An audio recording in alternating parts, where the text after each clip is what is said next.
Dear students, today we will study limitations of open chain structure of D plus glucose. कल हमने बात की थी, अगर आपको याद है, this was the structure proposed, open chain structure proposed in the previous lecture.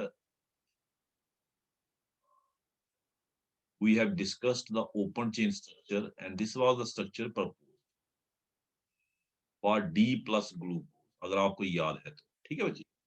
अब इसकी कुछ लिमिटेशंस यहाँ पे डिस्कस की गई हैं।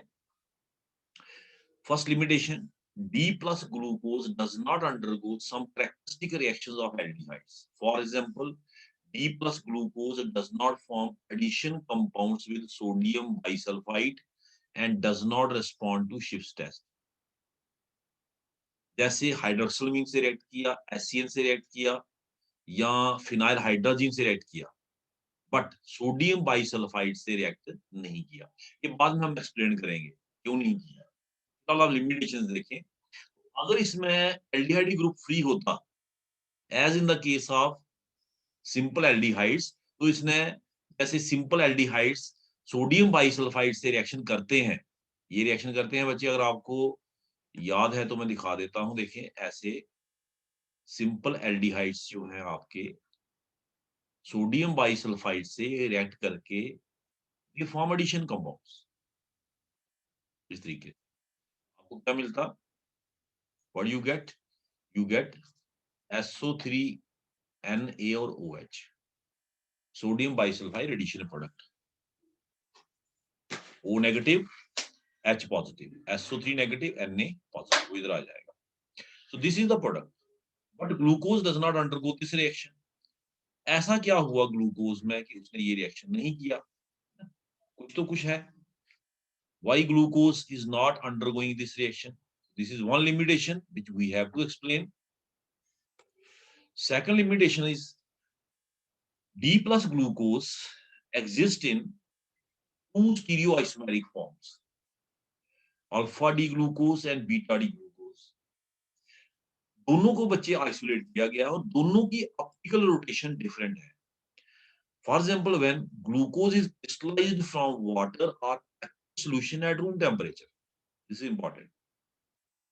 जब हम ग्लूकोज को क्रिस्टलाइज करते हैं एक्वस सॉल्यूशन से या एक्वस अल्कोहल से at room temperature, we get alpha form of D glucose with melting point of 419 Kelvin and specific rotation of plus 112 degree. Dextrorotatory, but specific rotation कितनी? 112 degree. Plus sign देखिए, optical rotation जिसको हम कहते हैं ना। Whereas when glucose is crystallized from water above 371 Kelvin, वो है room temperature, ये above 371 Kelvin, we get another form of glucose, beta form. How we identify? इसका melting point देखिए different है। इसका 419 केल्विन है, the beta form has a melting point of 423 kelvin with specific rotation of plus 19 degree, 18.7 degree exact जाना हो तो 19 degree. Glucose दो form में एग्जिस्ट कैसे की? Open chain structure can not explain this. Open chain structure जो glucose का है उसके हिसाब से तो ग्लूकोज का बच्चे एक ही फॉर्म होना चाहिए। दिस इज द ओपन, फिर ड्रा करूंगा मैं open chain structure. Open chain structure cannot explain why glucose exists in two forms. Glucose दो फॉर्म में कैसे एग्जिस्ट करती है, अल्फा एंड बीटा, और दोनों की स्पेसिफिक रोटेशन डिफरेंट है। अगर इसका यही स्ट्रक्चर होता ओपन चेन, तो इसने एक ही फॉर्म में एग्जिस्ट करना था। Another limitation of open chain structure. Another point, muta rotation.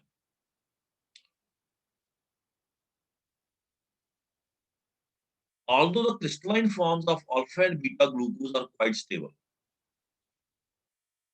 Alpha और बीटा फॉर्म्स ऐसे तो दोनों स्टेबल हैं, बट इन एक्वस सॉल्यूशन, लेकिन अगर आप उनको पानी में डालें, each form slowly changes into equilibrium mixture of both. Equilibrium mixture of both मतलब अब अल्फा को डालेंगे वो बीटा में कन्वर्ट होगी और इक्विलिब्रियम मिक्सचर बना लेगी। बीटा को डालेंगे सॉल्यूशन में वो अल्फा में कन्वर्ट होगी, फुल्ली कन्वर्ट नहीं होगी, इक्विलिब्रियम मिक्सचर बनाएगी। And that equilibrium mixture contain some percentage of alpha form and some percentage of beta form, ठीक है। और जब इक्विलिब्रियम मिक्सचर बनती उस वक्त इक्विलिब्रियम मिक्सचर की स्पेसिफिक रोटेशन होती है कितनी 52.7 degree plus 52.7 degree. Pure alpha form की स्पेसिफिक रोटेशन है प्लस 112 डिग्री, प्योर बीटा की है 19 डिग्री, और जो इक्विलिब्रियम मिक्सचर है उसकी है 52.7 degree. It means it contains both alpha as well as beta. So here it is stated, as such, both alpha and beta forms are quite stable in crystalline form, solid form, crystalline form. But in solution, when either of the form is placed, what happens? The specific rotation changes to an equilibrium value. Specific rotation equilibrium value की तरफ चली जाती 52.7, and we get equilibrium mixture of the two, that is alpha as well as beta. आप alpha को डालेंगे तब 20 पे जाएगा, बीटा को डालेंगे तब 20 पे जाएगा, कितने पे 52.7। अब म्यूचुअल रोटेशन को मैं डिफाइन करने जा रहा हूं। The phenomena of change of specific rotation of an optically active compound with time to an equilibrium value is known as mutual rotation. The phenomena of change of specific rotation of an optically active compound with time to an equilibrium value, मतलब एक value पे जाके constant हो जाए, specific rotation change हो but एक value पे जाके क्या हो जाए, constant equilibrium value, that is called as mutual rotation. और ये बच्चे ग्लूकोज फ्रक्टोज जैसे मोनोसैकेराइड्स है, ये उन्हीं की प्रॉपर्टी है। क्यों है ये ओपन चेन स्ट्रक्चर एक्सप्लेन नहीं करता, it fails to explain this mutual rotation property कि अल्फा बीटा में कैसे चेंज होती है और बीटा अल्फा में कैसे चेंज होती है, and the limitation. Glucose forms two isomeric methyl glycosides. अब ग्लाइकोसाइड्स क्या होते हैं ये बताना पड़ेगा पहले मुझे आपको। बच्चे आपको याद होगा, अगर हम एल्डिहाइड को लेके ट्रीट करें अल्कोहल के साथ, what happens, alcohol and aldehyde in presence of dry gas first react to form hemiester. अगर किसी को याद है तो OCI3 OCI3 O negative H positive OH, then one more molecule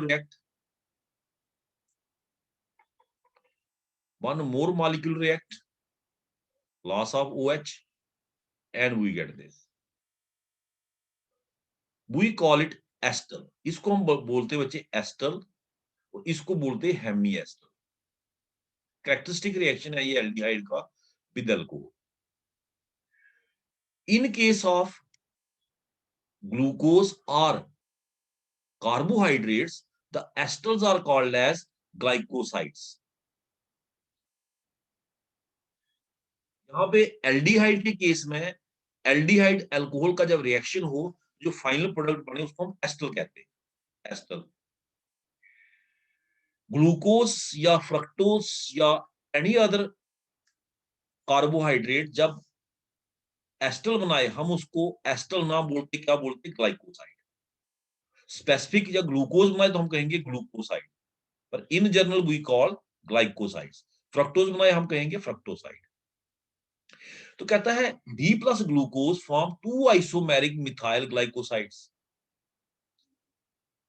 isomeric बनाए, एक बात, दो क्यों बनाए, इसने तो एक ही बनाना चाहिए था। अगर हम स्ट्रक्चर पे जाएं बच्चे, वापस चलें, ये देखिए इस पे, तो इसने तो एक ही बनाना चाहिए था यहाँ पे रिएक्ट करके CH3OH। अभी मैंने रिएक्शन करवाया आपको। और इसमें एक और इंपॉर्टेंट पॉइंट देखिए, कितने मॉलिक्यूल मिथाइल अल्कोहल के यूज होने चाहिए थे, how many molecule to form glycoside, कितने मॉलिक्यूल यूज होने चाहिए थे बच्चे, 2 मॉलिक्यूल। एस्टर को बोलते बच्चे, याद रखें, फिर से रिपीट करूंगा, esters are called as glycosides. तो 2 मॉलिक्यूल इसने यूज करने चाहिए थे और एक ही ग्लाइकोसाइड बनना चाहिए था, जबकि ग्लूकोज 2 ग्लाइकोसाइड बना रहा। एक बात, दूसरा, ग्लाइकोसाइड बनाने में, एस्टर बनाने में कितने अल्कोहल यूज होते हैं मॉलिक्यूल, 2, 1 एंड 2, पहले हेमी एस्टर फिर एस्टर। लेकिन जब ग्लूकोज रिएक्ट करता है अल्कोहल से, it uses only 1 molecule of methyl alcohol and form methyl glycoside, यानी कि एस्टर, फुल एस्टर।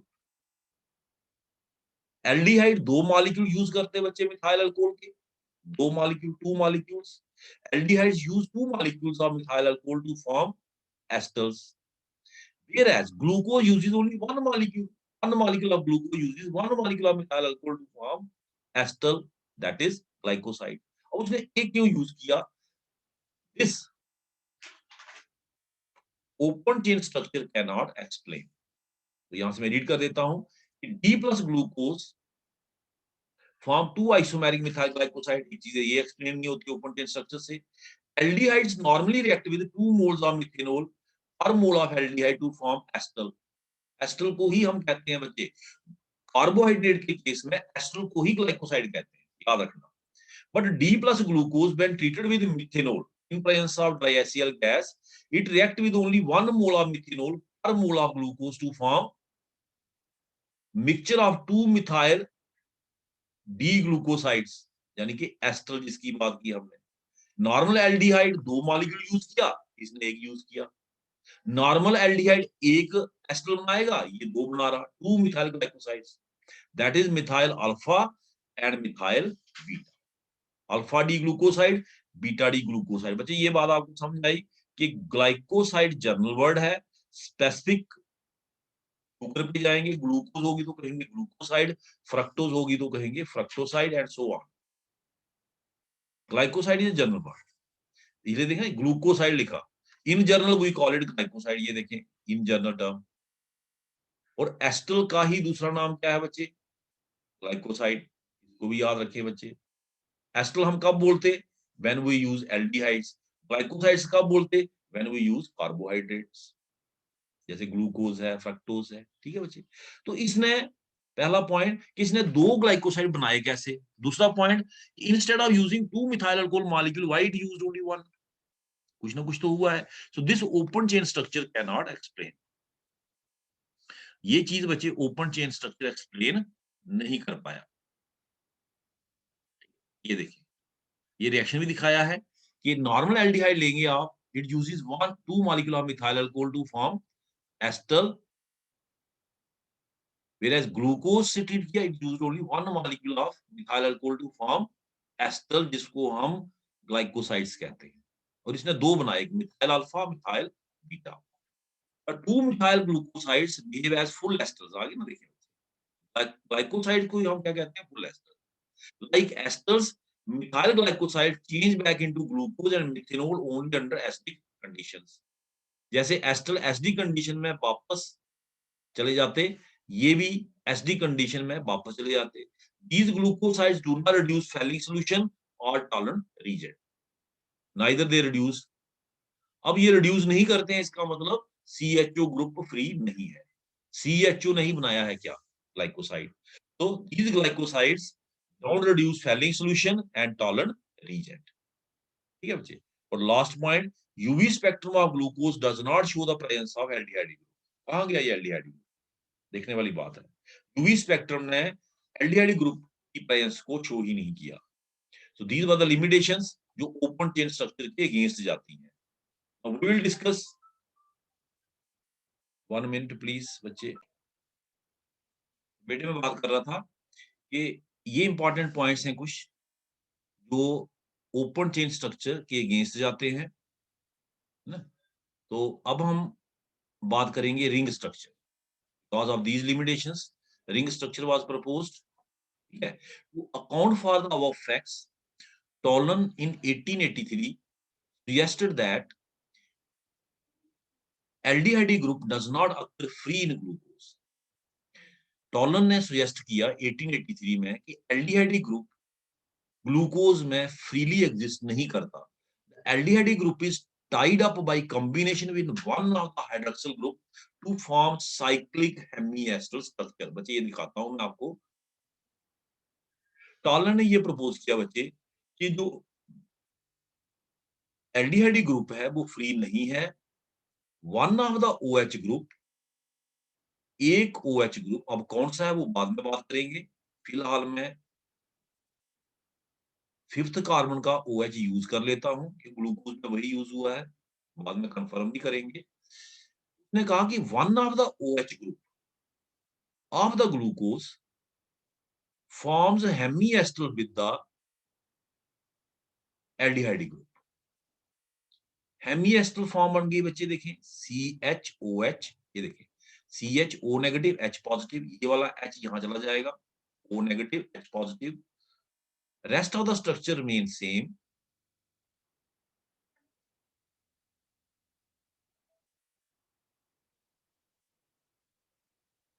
ये देखिए बच्चे, rest of the structure remain same, ये रिंग बन गई, हेमी एस्टर बन गया। तो अंडरस्टूड है बच्चे, एक चीज तो यहां से एक्सप्लेन हो रही है।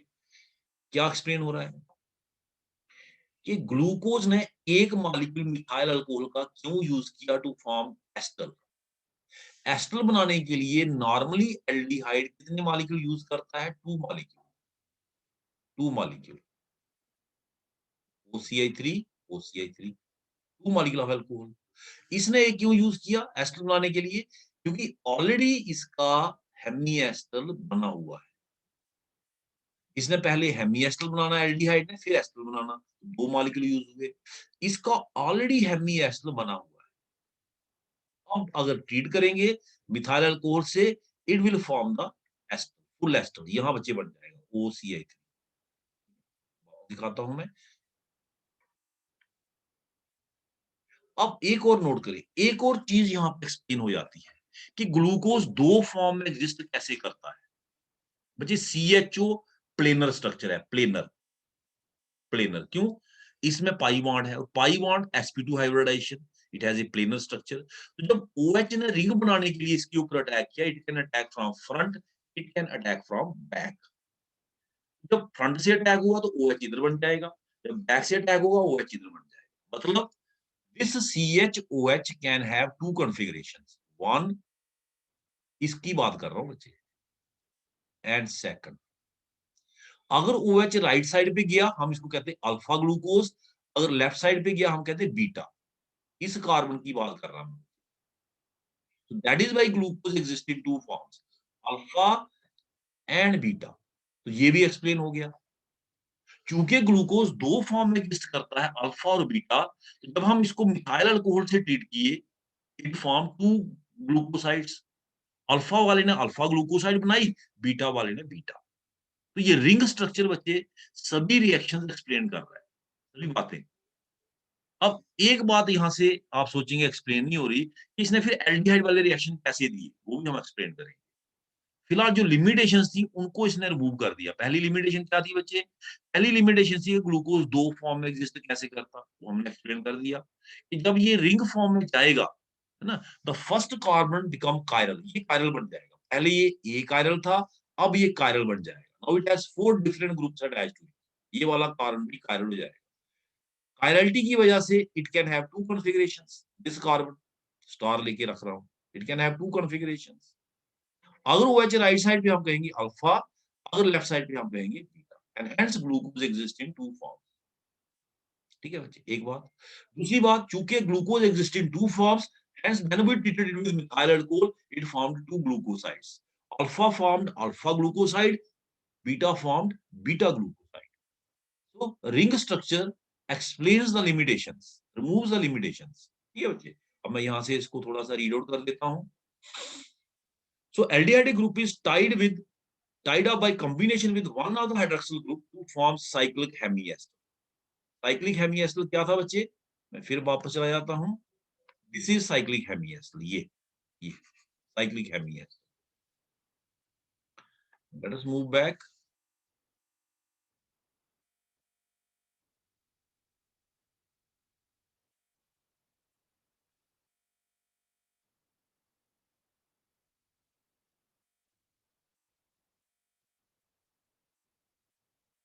ठीक है बच्चे, he argued that since OH and CH2 groups are part of the same molecule, उसने बच्चे ये आर्गू किया, किसने, टॉलर ने, जिसने स्ट्रक्चर प्रपोज किया। Thus, any of the OH group may be involved in intramolecular hemiacetal formation। मैंने तो C5OH लिया, मैंने कौन सा लिया बच्चे, C5। टॉलर ने शुरुआत में कहा कि कोई भी OH, any of the OH can form the hemiaster। लेकिन याद रखें बच्चे, gamma hydroxy acids readily lactonization करते हैं, लैक्टोन बनाते हैं। What are lactone, cyclic esters. Alcohol और एसिड का जब रिएक्शन होता है बच्चे, अल्कोहल और एसिड का, अल्कोहल और एसिड का, हाँ, तो इसको बोलते हैं हम एस्टर, ये आपने पढ़ा होगा। अगर रिंग कंपाउंड में बता देता हूँ, पहले आपको इसको भी एक्सप्लेन कर देता हूँ। ये बच्चे देखें, सपोज आपके पास कोई cyclic compound, alpha, beta, gamma. ये एक्सपेरिमेंटली प्रूव्ड था कि gamma hydroxy acid, alpha, beta, gamma, बाकी एच लगे हैं इसको यहाँ, CH2 readily form cyclic ester, जिसको हम लैक्टोन्स कहते हैं। जैसे अल्कोहल और एल्डिहाइड के रिएक्शन को बच्चे हम क्या कहते हैं, एस्टर फॉर्मेशन की तरफ हम पॉइंट करते हैं, एस्टर बना। इसमें जो प्रोडक्ट बनती है हम उसको कहते हैं क्या, एस्टर। जैसे मैंने कहा कि in case of glucose we call it क्या बच्चे, glycoside. In case of cyclic compound we call it lactone. मतलब है तो एस्टर ही बन रहा, पर नाम इसका चेंज है, लैक्टोन। तो लैक्टोन कोई नई चीज नहीं है बच्चे, साइक्लिक एस्टर है, गामा हाइड्रोक्सी एसिड ने बनाया।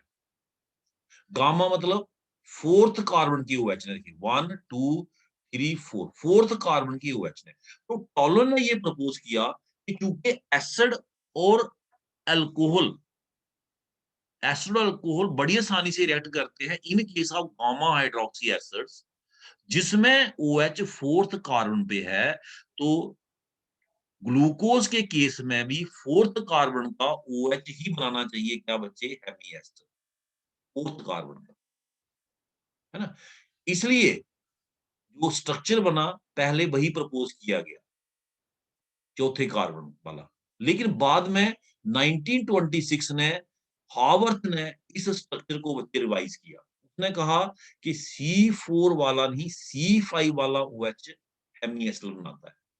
It is the C5OH which form hemiaster, not the fourth but the fifth, C5OH in case of glucose। यहाँ दोनों दिखाए हैं बच्चे, इस वाले केस में C4 वाला दिखाया है, जो टॉलन ने प्रपोज किया। तो जब ये करेगा हेमिएस्टर, तो 5 मेंबर्ड रिंग बनेगी बच्चे, we will get 5 membered ring.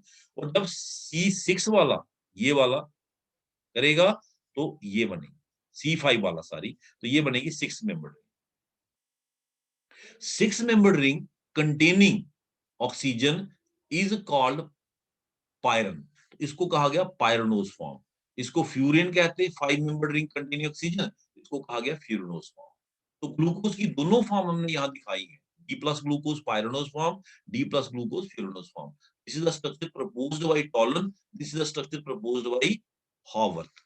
मैं आपको बच्चे अलग से इसको फिर से दिखा देता हूँ फॉर योर बेनिफिट। ये देखें, ये बच्चे ग्लूकोज है,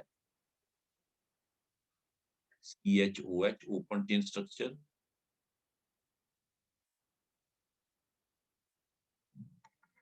पहले मैं दिखाता हूं टॉलन ने क्या प्रपोज किया। उसने कहा फोर्थ कार्बन OH, ये उसने ये कहा, ठीक है, बन गया CHOH, CHOH, CHOH, CHS, CHOH, CH2O। ठीक है बच्चे, ये बन गया कितना, 5 मेंबर कंटेनिंग ऑक्सीजन, फ्यूरिनोज फॉर्म। और दूसरी साइड बच्चे ये वाला, अगर ये वाला अटैक करे, ये वाला first second three fourth fifth six OH, C5OH, तो फिर ये स्ट्रक्चर बनेगा CHOH, CHOH, CHOH, CHOH, CHO। This is the structure proposed by what, Howard। This is the structure proposed by Howard। ये हमने बात की अभी। ये था बच्चे two forms of glucose, ring forms. The 5 membered ring structure containing oxygen atom, जो मैंने पहले ही बात कर ली बच्चे। The 5 membered ring containing oxygen, because of its similarity with furane, is called furanose form, and the 6 membered ring containing oxygen, because of its similarity with pyran, is called pyranose form। ठीक है। अब मैंने आपको कहा कि जो structure Haworth ने दिया हम उसको लेके चलेंगे, क्योंकि कंबाइंड स्टेट में ग्लूकोज एग्जिस्ट इन 6 membered ring form 100%, 6 membered ring form. तो अब हम उसी स्ट्रक्चर को लेके चलेंगे बच्चे। अब 6 मेंबर्ड रिंग जब बनेगा, तो मैंने आपको पहले बता दिया, यहाँ पे बताया है, ये देखिए बच्चे, कि एक नया कायरल सेंटर क्रिएट होगा। One new chiral centre will be created at the first carbon. एक नया कायरल सेंटर क्रिएट होगा कहां पे? फर्स्ट कार्बन पे। ये बच्चे यहाँ पे, यहाँ पे पहले ये ए कायरल था, दिस वाज ए कायरल। अब ये क्या बनेगा? कायरल। अब ये कायरल बनेगा, it can have two configurations, it's OH can be on right, it's OH can be on left. So we have two type of glucose, alpha D and beta D. Alpha D plus glucose, beta D plus glucose. इसकी specific rotation बच्चे 112 degree है, इसकी 19 degree है, मैंने बताया आपको। इसमें OH देखें आप, राइट साइड है, इसमें OH देखें कहाँ पे है? Left side. So we have two forms of glucose, two diastereoisomeric forms of glucose, alpha and beta. In alpha D glucose, मैंने बताया आपको, the hydroxyl group at C1 पहले कार्बन पे lies on right hand side, and in beta D glucose it lies on left hand side. Such a pair of diastereomers with different configuration only around C1 carbon are called anomers. बच्चे इनको देखें आप ध्यान से, if you see them, ध्यान से बच्चे इनको देखें ध्यान से। इसमें अगर कॉन्फ़िगरेशन का फर्क है तो कहाँ पे है? There is a difference. कहाँ पे फर्क है बच्चे? कॉन्फ़िगरेशन का अगर फर्क है तो सिर्फ पहले कार्बन पे, फर्स्ट कार्बन, बाकी सारा स्ट्रक्चर सेम। ऐसे डायस्टीरियोमर्स जिनमें कॉन्फ़िगरेशन का फर्क सिर्फ फर्स्ट कार्बन पे हो, उनको हम कहते हैं anomers. They are called anomers, and the C1 carbon is called anomeric carbon. वो क्या कहते हैं हम बच्चे? एनोमेरिक कार्बन और ग्लाइकोसाइडिक कार्बन। ठीक है, ये बात थोड़ा सा और आगे चलते हैं। Evidence is in favour of ring structure. Ring structure के फेवर में एविडेंस हमने दे दिए। पहला, justification of existence of alpha and beta form. दो फॉर्म में ग्लूकोज कैसे एग्जिस्ट करती है? It is the only ring structure which can explain. The cyclic hemiester structure leads to formation of new chiral centre at C1 carbon, जैसे मैंने दिखाया आपको। Consequently, there are two configurations possible around this carbon. One in which hydroxyl group on C1 carbon is on right hand side, and the other in which it is on the left hand side. जिसमें right hand side भी होगा बच्चे, ये दिखाया हमने आपको, that is called alpha, ये alpha है बच्चे, एंड जिसमें लेफ्ट हैंड साइड भी होगा that is called as beta. तो टू कायरल, सॉरी, नया कायरल सेंटर जो C1 कार्बन पे क्रिएट हुआ, फर्स्ट कार्बन पे, उसकी वजह से ग्लूकोज दो फॉर्म में एग्जिस्ट करती, that is alpha and beta. ठीक है बच्चे। Second, mutarotation. अब म्यूटा रोटेशन हमने पढ़ा थोड़ी देर पहले कि ग्लूकोज शोज म्यूटा रोटेशन। हमने क्या कहा कि when either of the form alpha और beta is placed in aqueous solution, what happens? Its specific rotation changes to an equilibrium value. अब अल्फा को रखेंगे तब भी उसकी स्पेसिफिक रोटेशन चेंज होगी, बीटा को रखेंगे तब भी उसकी स्पेसिफिक रोटेशन चेंज होगी। तो एन इक्विलिब्रियम वैल्यू कितनी बचे? 52.7। ठीक है, ऐसा कैसे हुआ? How it happened? कहता ऐसा इसलिए हुआ कि when we place the alpha form in aqua solution, water इसको हेल्प करता है बच्चे। In aqua solution the ring opens, ring open हो जाती है and it goes into the open chain form. ये किसमें चला जाता है बच्चे? Open chain form. अब जो ओपन चेन फॉर्म है, इट अगेन साइक्लाइजेस, ये फिर से साइक्लाइज करती है। When it cyclizes, it can go to alpha, it can go to beta. Point ये है बच्चे कि जो वाटर है, ब्यूटा रोटेशन का शायद मैकेनिज्म भी आपके सिलेबस में है, वो हम कल देखेंगे। यहाँ पे इतना याद रखें कि जो वाटर है इसकी रिंग ओपनिंग में हेल्प करता है। कैसे करता वो हम मैकेनिज्म देखेंगे।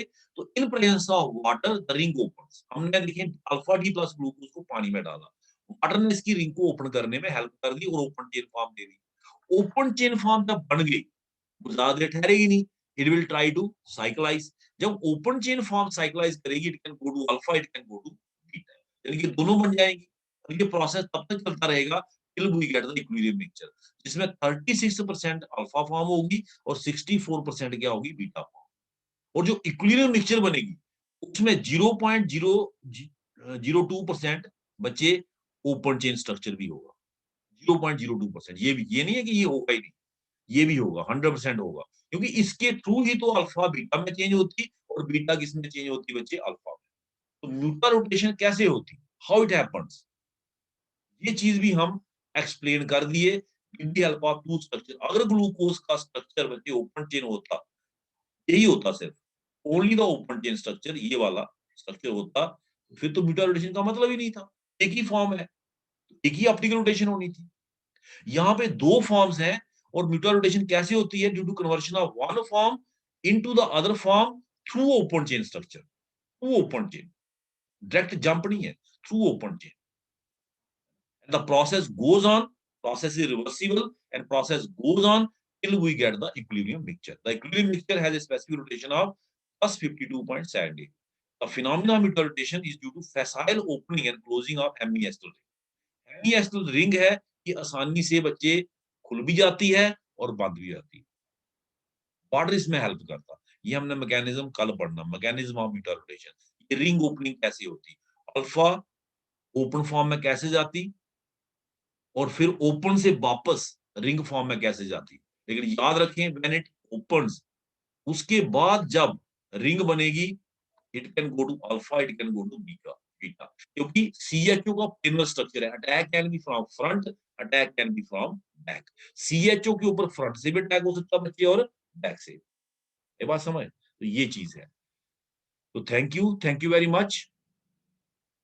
मैं चाहता हूं कि जो आपका सिलेबस है, बच्चे कल जो बच्चे इवन वाले हैं, मेरा एमबीबीएस फर्स्ट प्रॉफ में